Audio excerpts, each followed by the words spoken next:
Assalamualaikum warahmatullahi wabarakatuh. Yang terhormat Bapak Edi Susilo MHI selaku dosen pengampu mata kuliah tafsir ayat dan hadis ahkam.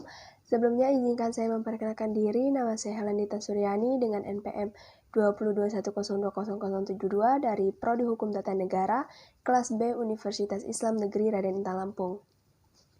Baiklah, kali ini saya akan membuat video presentasi dengan judul makalah Ketaatan pada Pemimpin dan Tanggung Jawab Pemimpin. Ketaatan pada pemimpin dan tanggung jawab pada pemimpin ini tercantum dalam Quran Surah An-Nisa ayat 59, yaitu tentang kewajiban taat pada pemimpin, yang berbunyi, A'udzubillahi minasyaitonirrajim, Bismillahirrahmanirrahim. Ya ayyuhalladzina amanu atiullaha wa ati'u rasula wa ulil amri minkum. Fa'in tanaza'utum fi syai'in faru'u ilallahi wa rasuli in kuntum tu'minuna billahi wal yaumil akhir. Zalika khairu wa ahsanu ta'wila. Yang artinya, hai orang-orang yang beriman, taatilah Allah dan taatilah Rasul-Nya, dan ulil amri di antara kamu. Kemudian jika kamu berlain pendapat tentang sesuatu, maka kembalilah ia kepada Allah atau Al-Quran dan Rasul sunnahnya. Jika kamu benar-benar beriman kepada Allah dan hari kemudian, yang demikian itu lebih utama bagimu dan lebih baik akibatnya.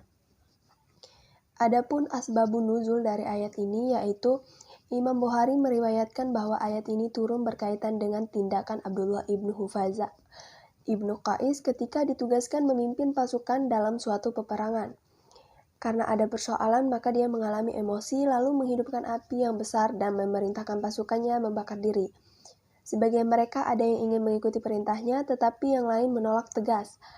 Ayat itu turun dan memerintahkan jika terjadi pertengkaran atau sengketa, maka kembalilah putusannya kepada Allah dan Rasul.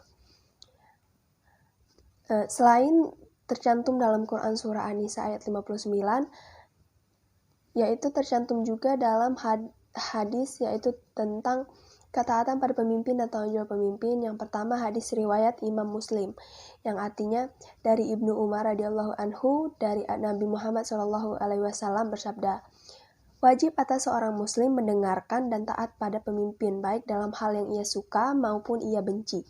Kecuali jika diperintahkan melakukan maksiat, maka tidak wajib mendengarkan atau menaatinya. Hadis yang kedua yaitu hadis riwayat Muslim tentang wajib taat pada pemimpin walau dibenci. Yang artinya, sebaik-baik pemimpin kalian adalah pemimpin yang kalian cintai dan mereka mencintai kalian. Kalian mendoakan mereka dan mereka mendoakan kalian. Seburuk-seburuk pemimpin, kalian adalah pemimpin yang kalian benci dan mereka membenci kalian. Kalian melaknat mereka dan mereka pun melaknat kalian. Maka sahabat bertanya, wahai Rasulullah, bolehkah kita menyatakan perang kepada mereka ketika itu? Beliau menjawab, jangan, selama mereka mengerjakan sholat di tengah-tengah kalian. Hadis yang ketiga yaitu hadis riwayat Bukhari dan Muslim tentang kepemimpinan. Yang artinya, Ibnu Umar radhiyallahu anhu berkata, saya telah mendengar Rasulullah SAW bersabda, setiap orang adalah pemimpin dan akan diminta pertanggungjawaban atas kepemimpinannya. Seorang kepala negara akan diminta pertanggungjawabannya perihal rakyat yang dipimpinnya. Seorang istri yang memelihara rumah tangga suaminya akan ditanya perihal tanggung jawab dan tugasnya. Bahkan seorang pembantu atau pekerja rumah tangga yang bertugas memelihara barang milik majikannya juga akan ditanya dari hal yang dipimpinnya.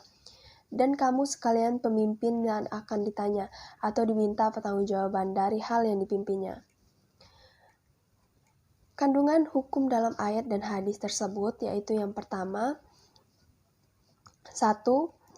Setiap orang mukmin wajib taat kepada pemimpin yang dipilih, baik dia orang yang disukai atau ia benci, setiap orangnya dan apapun juga status sosialnya.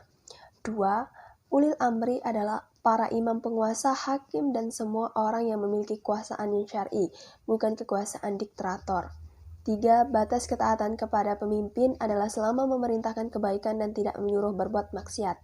Jika pemimpin itu menyuruh maksiat, maka tidak wajib lagi ditaati perintahnya. Yang keempat, setiap pemimpin akan dimintai pertanggungjawaban atas kepemimpinannya, baik di dunia atau di akhirat. Yang kelima, setiap muslim wajib menyampaikan kebaikan dan melarang kezaliman kepada pemimpin dengan cara yang santun dan etis, tidak dengan cara yang kasar dan kemarahan. Yang keenam, yaitu jika pemimpin yang dinasihati kasih melakukan kezaliman, maka tetap diingatkan dengan santun dan tidak boleh dengan cara memberontak, karena pemberontakan dilarang dan menyebabkan kerusakan besar. Dari judul makalah tentang ketaatan pada pemimpin dan tanggung jawab pemimpin, di sini saya mengambil kasus yaitu tentang seperti contoh kasus yang pernah booming di Indonesia, yaitu tentang penistaan agama yang menimpa Gubernur DKI Jakarta, yaitu Basuki Cahayapurnama, di mana kasus ini bermula pada saat beliau melakukan kunjungan kerja ke Kepulauan Seribu pada hari Selasa tanggal 27 September 2016. Saat berpidato di hadapan warga, beliau menyatakan tidak memaksa warga untuk memilih dirinya pada Pilkada 2017.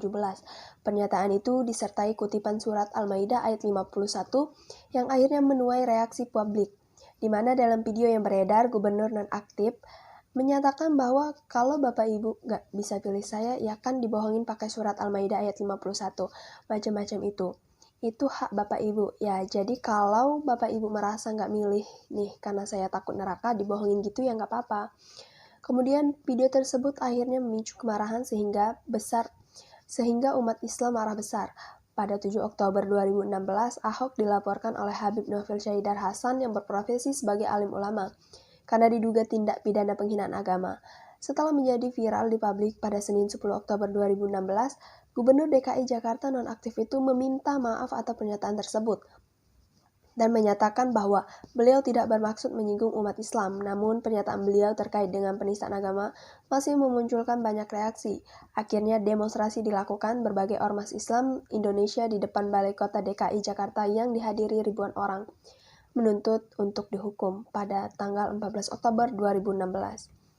Akhirnya pada tanggal 24 Oktober 2016, Ahok mendatangi Bareskrim Mabes Polri untuk memberikan klarifikasi terkait pernyataan di Kepulauan Seribu. Namun kekecewaan publik atas dugaan penistaan agama tersebut sudah tidak dapat dibendung lagi. Pada tanggal 4 November 2016, massa dari berbagai daerah memadati sejumlah titik di daerah ibu kota, termasuk di kawasan Istana Negara.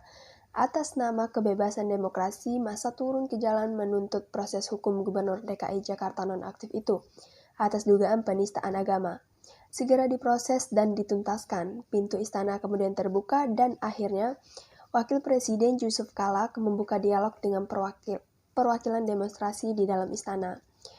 Dan kata sepakat dapat tercapai. Pemerintah menjanjikan proses hukum Ahok akan dilakukan dengan cepat dan transparan.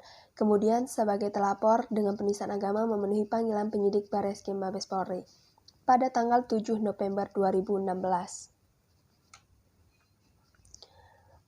Kemudian proses penyidikan terkait dengan penistaan agama tersebut ditangani langsung oleh Kepolisian Republik Indonesia. Beberapa saksi ahli dihadiri dan memeriksa apakah dugaan penistaan benar dilakukan oleh sang pelapor.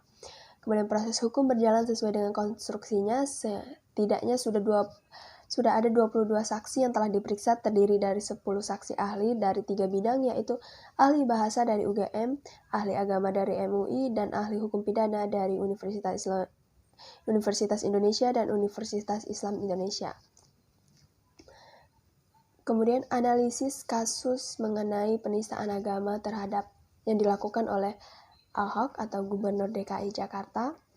Menurut hukum menistakan agama dalam perspektif Islam, yaitu mayoritas ulama mengklaim bahwa larangan mencela simbol keagamaan masih tetap eksis kapan saja dan di mana saja. Mereka menilai bahwa penistaan agama tersebut terhadap agama lain dapat membawa dampak negatif yang juga dapat memantik benih-benih kebencian.